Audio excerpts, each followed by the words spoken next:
सुनिए, कल पापा जी का रिटायरमेंट का दिन है। फिर पापा जी पूरे दिन घर में ही रहेंगे क्या? बड़ी बहू अनीता अपने पति सुरेश से बोली। सुरेश बोला, हाँ अनीता, घर में ही रहेंगे और कहाँ जाएंगे। मतलब अब उनकी पूरे दिन सेवा करनी पड़ेगी। आप तो उस दिन कह रहे थे बस थोड़े दिन और फिर मुझे पापा जी की सेवा नहीं करनी पड़ेगी, मगर अब तो पापा जी पूरा दिन सिर पर बैठकर तांडव करेंगे। कभी यह दे दो तो कभी वह दे दो। क्या पूरे दिन मैं यही सब काम में लगी रहूं? झुंझला कर बोली अनीता। सुरेश बोला, एक बार पापा के रिटायरमेंट के पैसे आ जाने दो अनीता। तुम्हें तो याद ही होगा, पापा कह रहे थे रिटायरमेंट होने के बाद सारी प्रॉपर्टी का बंटवारा कर दूंगा और जो रिटायरमेंट के बाद पैसा मिलेगा वह भी तुम दोनों भाइयों में आधा आधा बांट दूंगा। हम दोनों भाई भी अलग अलग हो जाएंगे। फिर हम पापा जी को हमेशा के लिए छोटे के पास रहने भेज देंगे। बस एक बार प्रॉपर्टी का हिस्सा आ जाने दो, तब तक सेवा कर लो पापा की। वैसे भी मैंने तो पहले ही सोच लिया है, उम्र भर मैं उन्हें अपने पास रखने वाला नहीं हूँ, इसलिए तुम क्यों चिंता करती हो? अनीता बोली, हाँ मैं भी उसी दिन का इंतजार कर रही हूँ कि कब पापा जी की प्रॉपर्टी हमारे हाथों में आए। दूसरी तरफ घर की छोटी बहू सीमा अपने पति नरेन से बोली, कल से पापा जी पूरे दिन घर में ही रहेंगे, मतलब हमारी आज़ादी तो बिल्कुल खत्म हो जाएगी। और ऊपर से उन्हें समय समय पर चाय नाश्ता और खाना दो, वह अलग। कम से कम जब वह ऑफिस जाते थे तो सुबह सुबह घर से निकल जाते थे और फिर सीधा रात को ही उनका चेहरा देखना पड़ता था, मगर अब पूरे दिन उनका चेहरा देखना पड़ेगा। सीमा नरेन से कहते हुए, नरेन कोई तो उपाय सोचो ताकि मुझे उनकी पूरे दिन सेवा ना करनी पड़े। वैसे भी पूरे दिन पापा जी का चेहरा देखने का मुझे कोई शौक नहीं है। नरेन बोला, यह मत भूलो सीमा, सेवा करोगी तो ही तो मेवा मिलेगा। सीमा बोली, मैं कुछ समझी नहीं। नरेन बोला, भूल गई तुम? पापा जी के रिटायरमेंट के पैसे आने वाले हैं। क्या तुम नहीं चाहती कि तुम्हें उनके पूरे पैसे मिले? सीमा बोली, अरे हाँ नरेन, यह तो मैं भूल ही गई थी।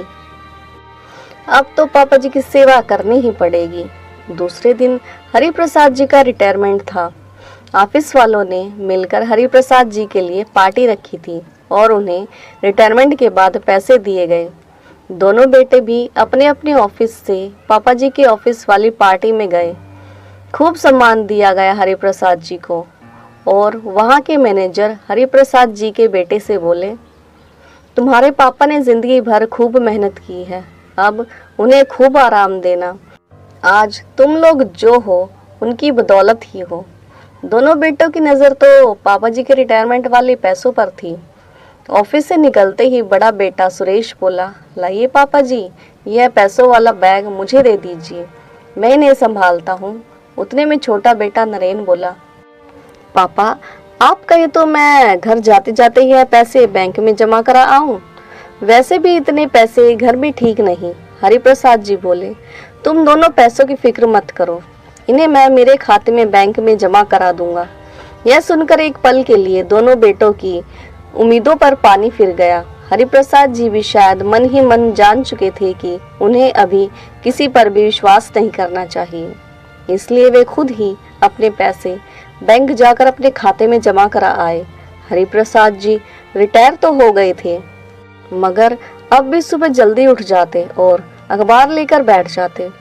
शुरुआत के दिनों में तो बहुओं ने भी उनकी सेवा में कोई कमी नहीं छोड़ी।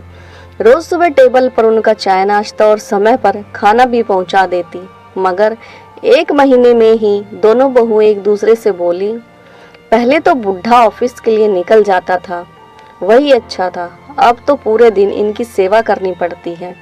न जाने कब प्रॉपर्टी का बंटवारा करेंगे, फिर हम हमेशा के लिए गांव भेज देंगे इन्हें। जब दोनों बहुओं ने देखा कि हरिप्रसाद जी तो प्रॉपर्टी के बंटवारे की या रिटायरमेंट के पैसों की कोई बात ही नहीं कर रहे, तो बहुओं ने ससुर की सेवा में आनाकानी शुरू कर दी। रोज की तरह आज भी हरिप्रसाद जी सुबह जल्दी उठकर अखबार लेकर बैठ गए और बोले, सीमा बेटा, जरा मेरा नाश्ता तो ले आओ, मुझे फिर दवाई भी लेनी है। सीमा बोली, पापा जी, इनके ऑफिस जाने में देरी हो रही है, अभी मैं इनके लिए टिफिन बना रही हूँ। आप अनीता भाभी से कह दीजिए आपका नाश्ता बनाने को। और सीमा झटपट रसोई में वापस चली गई। हरिप्रसाद जी ने अपनी बड़ी बहू अनीता को आवाज लगाई। थोड़ी देर तो अनीता आई ही नहीं, मगर हरिप्रसाद जी के कई बार पुकारने पर वह आई और बोली, पापा जी क्या हुआ, आप इतना चिल्ला क्यों रहे हैं? हरिप्रसाद जी बोले, बेटा जरा मेरे लिए नाश्ता तो बना दो, मेरी दवाइयों का समय हो रहा है। अनीता बोली, पापा जी मैं तो इनके साथ ही अभी बाइक पर निकल रही हूँ, ये ऑफिस जाते जाते मुझे ब्यूटी पार्लर छोड़ देंगे। आप एक काम कीजिए ना, सीमा से बोल दीजिए, आज तो सुबह का नाश्ता ही नहीं मिला हरिप्रसाद जी को, उन्हें आज बिना नाश्ते के ही दवाई लेनी पड़ी। इस तरह की बातें सुनकर हरिप्रसाद जी का मन अंदर ही अंदर जैसे टूट ही गया हो। सीमा अपनी जेठानी अनीता से बोली, भाभी मुझसे तो इस बुढ़े की सेवा और नहीं होती, ना यह बुढ़ा हमें इसके रिटायरमेंट के पैसे दे रहा है और ना प्रॉपर्टी का बंटवारा कर रहा है। अनीता बोली, हाँ छोटी, हमें इस बुढ़े को इसके हाल पर ही छोड़ देना चाहिए, इसका एक भी काम नहीं करेंगे तब जाकर इस बुढ़े की अकल ठिकाने आएगी। दोनों बहुओं ने अब ठान ही लिया था कि जब भी हरिप्रसाद जी कोई काम करने को कहेंगे, बड़ी कहेगी छोटी को करने के लिए कह दो और छोटी कहेगी बड़ी को करने के लिए कह दो।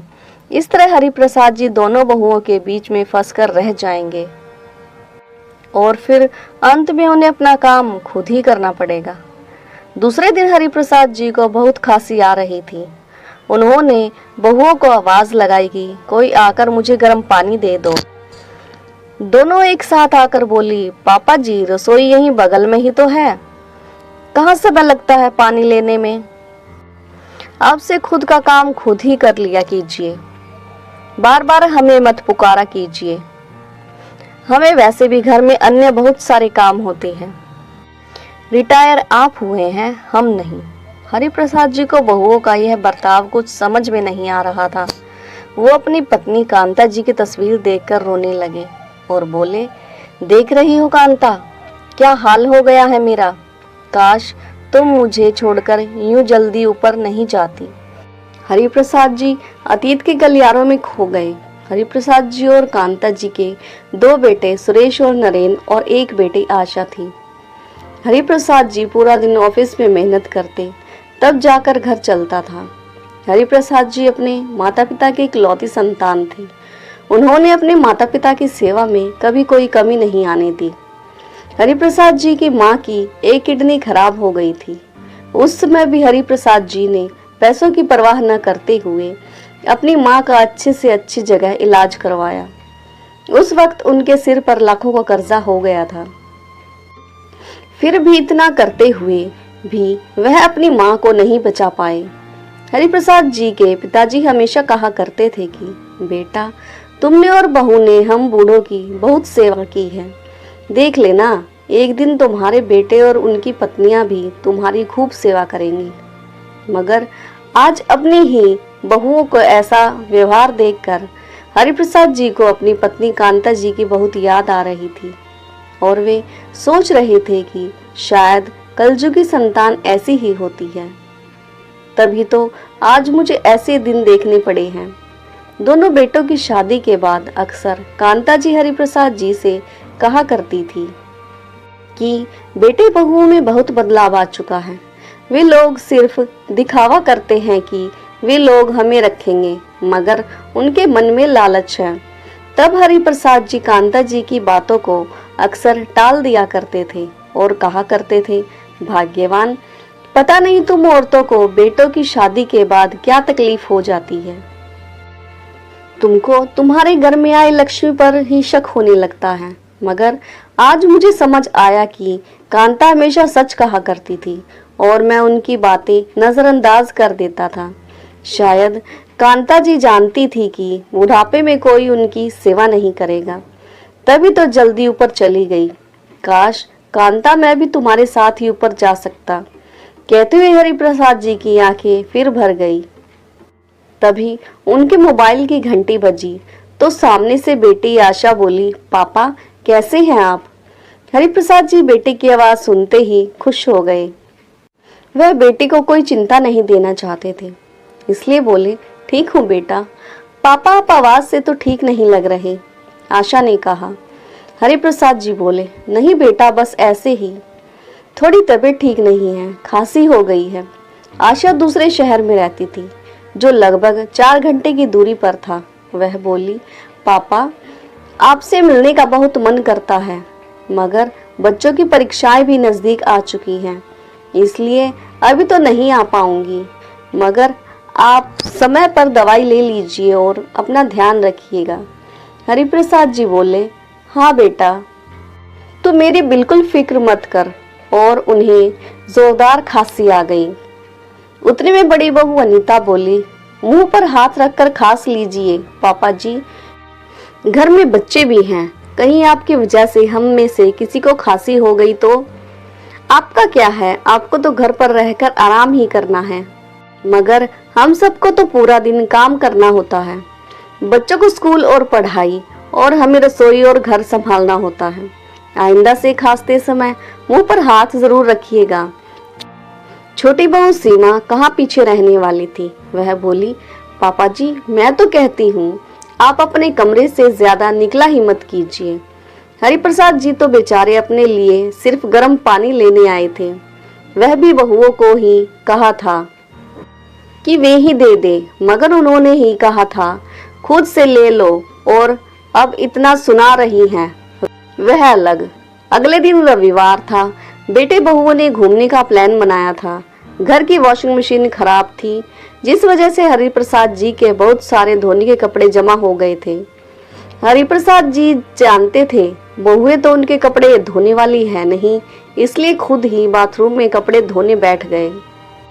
जब दोनों बेटों ने हरिप्रसाद जी को बाथरूम में कपड़े धोते देखा तो सुरेश बोला, पापा आपको हम दोनों भाइयों को अलग कर प्रॉपर्टी में और पैसों का बंटवारा कर देना चाहिए। अब देखो दोनों बहुओं में से कोई भी आपकी सेवा करने को तैयार नहीं, कम से कम सब कुछ हमें दे देते तो इसी बहाने हम लोग आपकी सेवा तो कर देते। छोटा बेटा नरेन बोला, हाँ पापा आपको तो कहा भी था कि आप रिटायरमेंट के बाद अपनी सारी प्रॉपर्टी और पैसों का बंटवारा कर देंगे, मगर 2 महीने हो गए आपका रिटायरमेंट हुए और आपने हमें अब तक कुछ भी नहीं दिया। हरिप्रसाद जी को बेटे और बहुओं की मंशा समझ आ चुकी थी, तभी तो उन्होंने अब तक किसी को कुछ भी नहीं दिया था। वे चुपचाप अपने कपड़े धोते रहे। आखिर अब तो उन्हें सब कुछ समझ आ ही गया था कि बेटे बहुओं की नजर तो सिर्फ उनकी प्रॉपर्टी और पैसों पर है।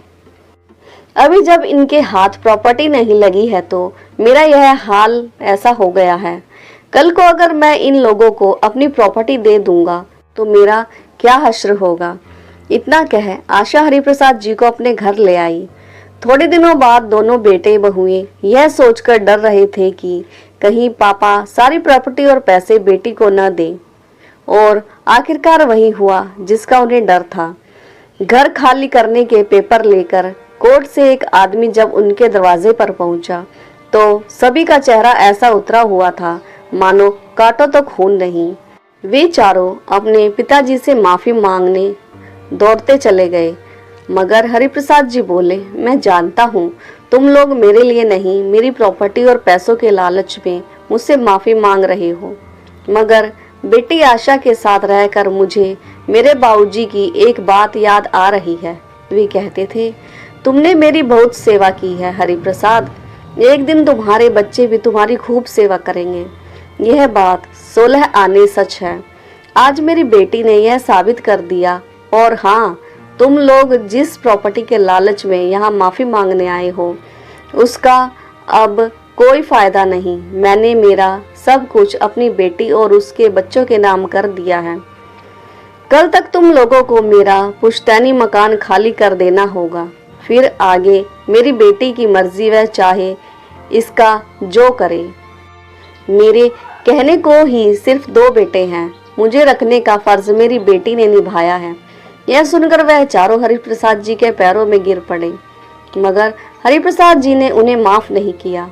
दोस्तों, क्या बेटों की शादी के बाद उनका परिवार सिर्फ बीवी और बच्चे तक ही सीमित हो जाता है कि वे लोग अपने जन्मदाता के साथ इतना बुरा व्यवहार करते हैं? शायद वे लोग यह भूल जाते हैं कि बूढ़ापा तो सबको आना है और जो जैसा करता है वैसा ही भरता है। तो दोस्तों, आपको ये भावुक कहानी कैसी लगी और कहानी का कौन सा हिस्सा आपके दिल को छू गया, कमेंट करके कमेंट बॉक्स में ज़रूर बताएं। और हाँ, चैनल को लाइक, सब्सक्राइब और शेयर करना ना भूलें। तो मिलते हैं एक नई कहानी के साथ।